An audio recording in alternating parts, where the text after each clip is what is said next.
They say the scriptures are an inexhaustible resource for instructing us in how to live the Christian life.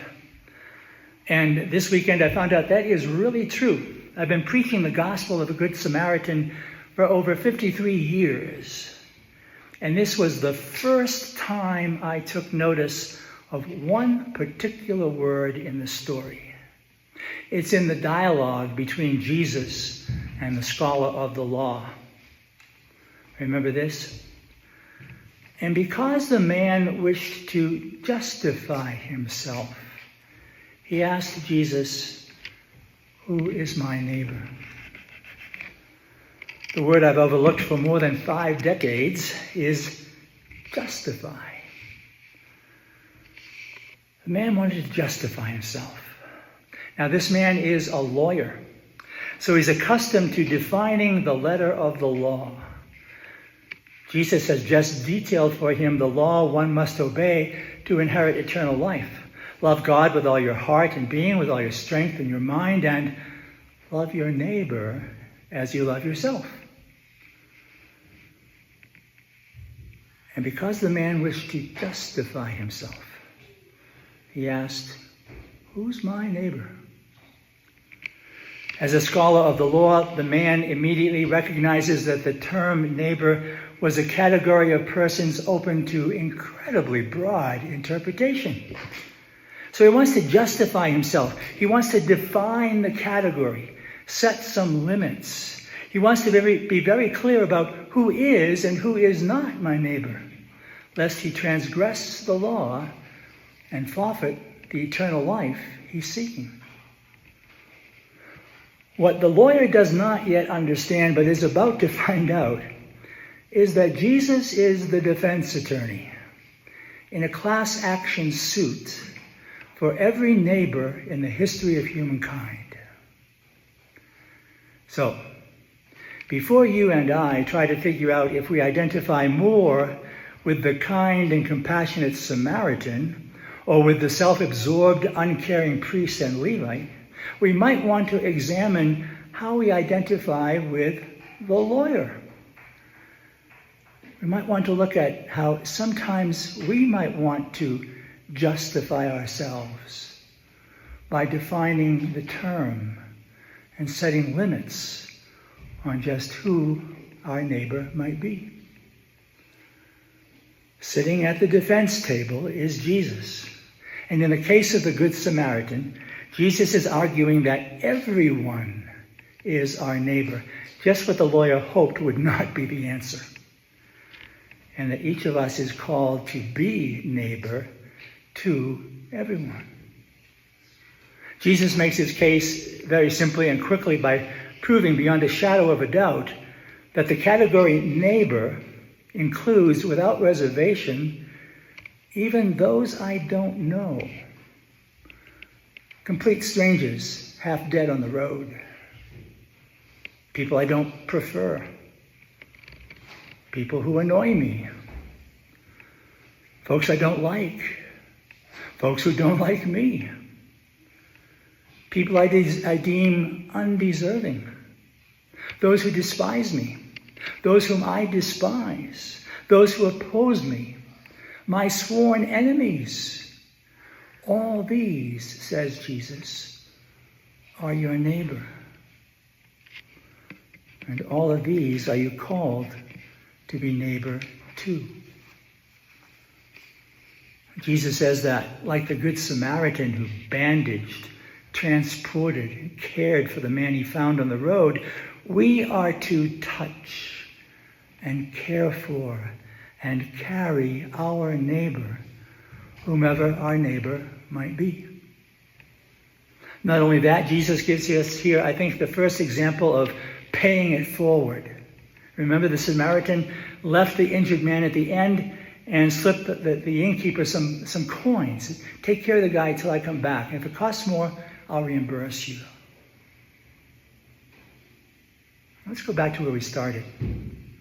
Because the lawyer wished to justify himself, he asked Jesus, "Who is my neighbor?" It's not an easy question. It's a hard question. And it's a loaded question, even today, isn't it? We still look for all kinds of ways to justify ourselves because it's so hard to love our neighbor as ourselves. Consider the religious, social, and political tensions that fester and erupt in hatred, in hostility, in all-out war at the boundaries and the borders and the divisions that separate neighbor from neighbor. Boundaries, borders, and division. Think of Northern Ireland and the Republic of Ireland. Think of Palestine and Israel, India and Pakistan. Think of our own nation divided by how we answer the question, who is my neighbor, and how will we love our neighbor at the border as we love ourselves? Now, not for a moment would I suggest that today's gospel offers a strategy for peace in the Middle East. It doesn't. Not for a moment would I suggest that the story of the Good Samaritan offers us a plan for immigration reform. It doesn't. What I will suggest is that what Jesus does in this gospel is to give us Christians the starting point for all our consideration, negotiation, planning, and strategizing for resolving these difficult, critical, international issues. And the starting point Jesus gives us, his followers, is the question, who is your neighbor? Fortunately, Jesus also gives us the answer. Our task is to take the question and the answer, and then as Jesus told the lawyer, go and do likewise. Now, doing likewise will involve many factors. Doing likewise means attending to social concerns, legal matters, constitutional questions, financial realities, international relationships, political differences. Not attending to those factors would be irresponsible. Not attending to those factors would be to reduce the word of Jesus to a slogan. But the words of Jesus are never a slogan, at least not for folks like the lawyer in the gospel, folks like you and me, folks who want to know what we must do to inherit eternal life. The words of Jesus here are so much more than a slogan. They are words of wisdom and truth.